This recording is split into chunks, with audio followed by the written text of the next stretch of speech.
Bonjour et bienvenue dans le monde du Goro Loco. Aujourd'hui, on va parler de buses spéciales, les buses Zodiac que je connaissais pas jusqu'à là une semaine et demie.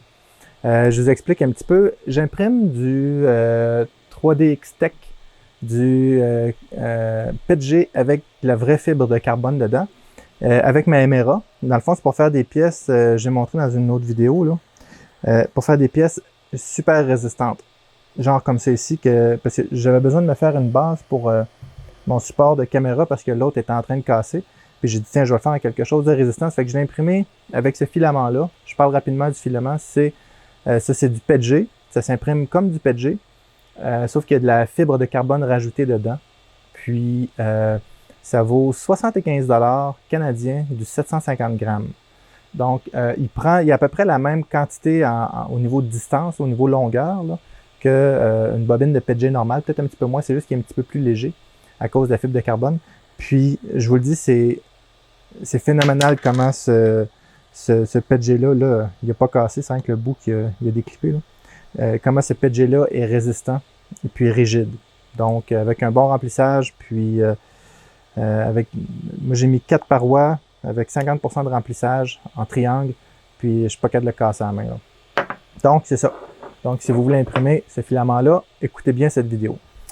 Dessus, j'avais le heat break qui vient avec la Emera, puis j'ai mis une buse E3D cuivre, puis elle a un recouvrement durci dessus, donc elle est supposée d'être plus résistante au filament abrasif, tout ça.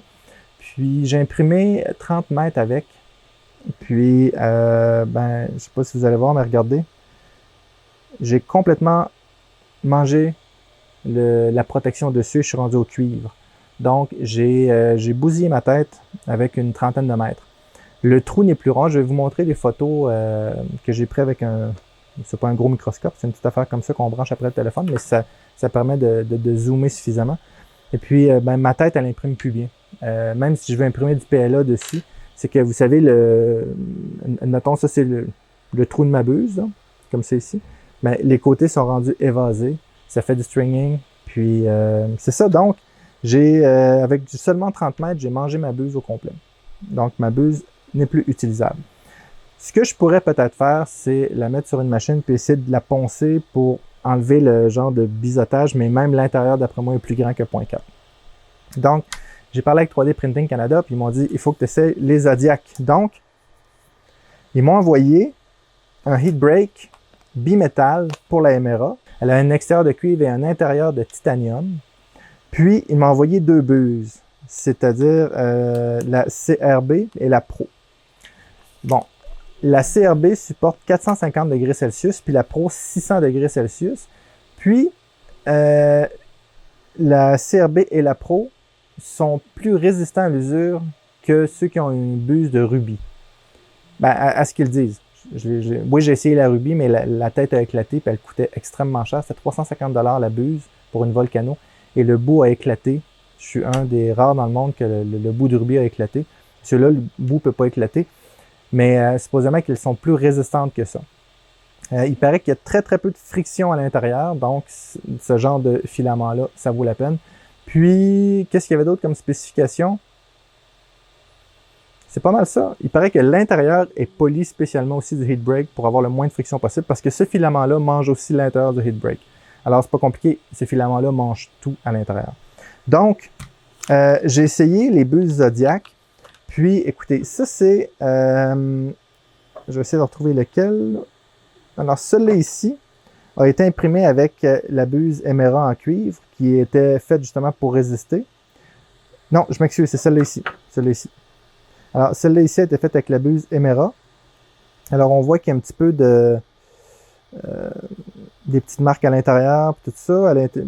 Mais tu sais, l'impression est quand même belle. C'est juste que après ça, quand j'ai voulu imprimer du PLA avec, ça y allait plus du tout. Tandis que celle-ci a été imprimée avec une buse de 0.6 de Zodiac. La qualité est là. J'ai même moins de... vous savez, c'est ce genre de petits trucs-là là, à l'intérieur, des petites crottes qu'il faut enlever après. Là, j'en ai pas ici. C'est pas le même G-code, évidemment, là, parce que c'est une buse de 0.6. Puis la précision est là. Puis, après, j'ai imprimé du PLA avec. Aucun problème. Puis c'est une 0.6, mais elle fait pas de stringing, elle fait rien du tout. Puis mon bout est encore droit. Alors je vous montre les photos des deux. Je vais vous montrer la photo de la buse Zodiac avant et après. Puis en passant, là ça fait 30 mètres pour ça ici, plus celle-là. Fait que ça, plus les autres impressions que j'ai fait, plus ça ici. Alors je suis peut-être à 75 mètres. OK? Puis de ce que j'ai pu voir, bon, à part quelques marques sur le bout de la buse, ce qui est normal, là, elle n'est pas, le bout n'est pas évasé, elle n'est pas mangée par les filaments. Puis ce filament-là, avec une buse en brasse, je pense qu'en laiton, là, je pense qu'en 10 mètres, je serais capable de briser la buse. Je vous le dis, c'est incroyable comment c'est abrasif. Ça mange même le PG, là. J'ai mis un autre PG parce que mon PG était court, puis ça frottait sur le côté, puis mon PG était mangé sur le côté. Donc, ça mange vraiment tout ce filament-là. Puis juste au toucher, on sent que c'est très rugueux. Donc, ces buses-là, si vous imprimez des matériaux très abrasifs, je vous les recommande fortement. OK? Ça vaut la CRB, celle-là ici, là. OK? Vaut en dollars canadiens toujours, là. Je crois que c'est 52 dollars canadiens. Puis la Pro vaut 75 dollars canadiens. Mais c'est le genre de buse que si vous imprimez du filament abrasif, vous n'aurez pas le choix de mettre de toute façon. Parce que si vous imprimez avec des buses standards, ben, ce filament-là va manger vos buses dans le temps de le dire, puis vous n'aurez pas une belle qualité d'impression. Une bonne buse, là je parle pas des buses chinoises qui sont faites, qu'on a 10 pour 3 dollars, mais une bonne buse de 3D coûte autour de quoi, une 15-20 dollars. Donc, ça, les buses durcies sont autour de 50 dollars. Mettons les Nozzle X. C'est dans les mêmes prix quand on regarde la CRB.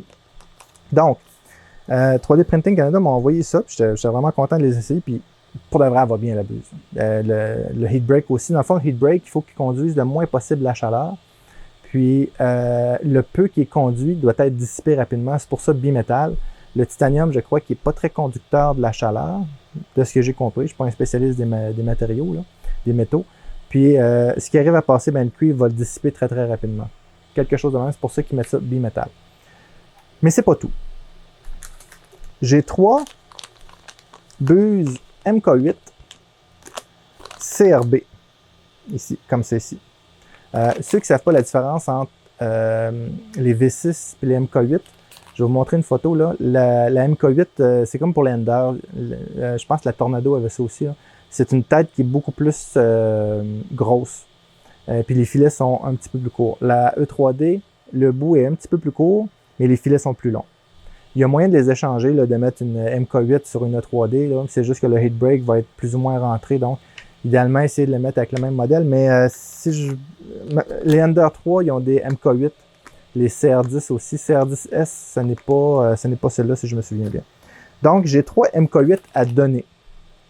Donc, c'est 52 $ la tête, le nozzle. Si vous avez une imprimante qui a une MK8 ou que vous voulez en adapter une dessus et que vous la voulez, tout ce que vous avez à faire, c'est laisser un commentaire avec le mot « Oui, je le veux ». Donc, mettez un commentaire « Oui, je le veux ». Puis, je vais faire un tirage dans 2 semaines. Je vais tirer 3 noms, puis je vais vous les envoyer par la poste. Ça rentre dans une enveloppe normale. Que vous soyez au Canada ou en Europe, c'est pas grave. Je vais payer les frais et ça me fait plaisir de vous les envoyer. 3D Printing Canada me les a envoyés gratuitement pour vous les donner, donc ça me fait plaisir partout dans le monde. Puis, autre chose d'intéressant, regardez ici en arrière, il y a un petit collant. Puis ce petit collant-là s'enlève, puis vous pouvez le coller sur votre imprimante. Mais ce n'est pas tout. J'ai des petits collants ici, le Guero Loco, que j'ai fait faire. Dans le fond, de la façon que ça fonctionne, c'est que là j'ai du filament de poignée après, là. Vous décollez la partie avant, le dessous est collant, puis une fois que vous l'avez collé, vous enlevez la partie du dessus. Là, ça fait un beau collant tout propre. Donc, je vais mettre un collant, je vais les mettre tout de suite, par sachet. Comme ça, en plus d'avoir une buse, vous allez avoir un collant, le Guero Loco. Puis, les seuls collants qui existent au monde sont ici. C'est des collants officiels, le Guero Loco. Dans le fond, c'est un de mes amis qui travaille dans une compagnie qui font ce genre de trucs-là. Puis, j'ai imprimé quelques trucs là pour lui rendre service. Puis, il m'a fait des collants en échange. Donc, je les mets immédiatement dans les sachets, vous allez avoir mes empreintes digitales en plus sur les collants. C'est pas merveilleux? Donc, un petit collant à chaque. Donc, dans 2 semaines, à partir de la date d'aujourd'hui, je vais faire le tirage. Je vais tirer au hasard là, parmi les commentaires. Puis vous devez écrire « Oui, je le veux ». Puis vous courez la chance de gagner une des 3 buses qui est là. Donc, c'est ça. Je veux remercier 3D Printing Canada pour ça, dans le fond, parce que j'aurais pas pu imprimer ces filaments-là. J'aurais pas pu non plus faire tirer 150 $ pour 3 têtes. J'en aurais probablement acheté une à 50 $, mais là, ils m'ont donné la Pro à 75 $. Donc, c'est cher pour une buse. C'est cher pour une buse, mais j'aurais pas été capable d'imprimer. À chaque impression, il aurait fallu que je change ma buse. Puis ça me tente un peu de changer mes buses. Puis j'aurais mangé mon heat break à l'intérieur aussi. Il aurait fini par s'évaser. Puis, c'est pas super bon dans ce cas-là non plus. Merci beaucoup à 3D Printing Canada. Merci beaucoup aux supporters de la chaîne qui sont ceux-ci.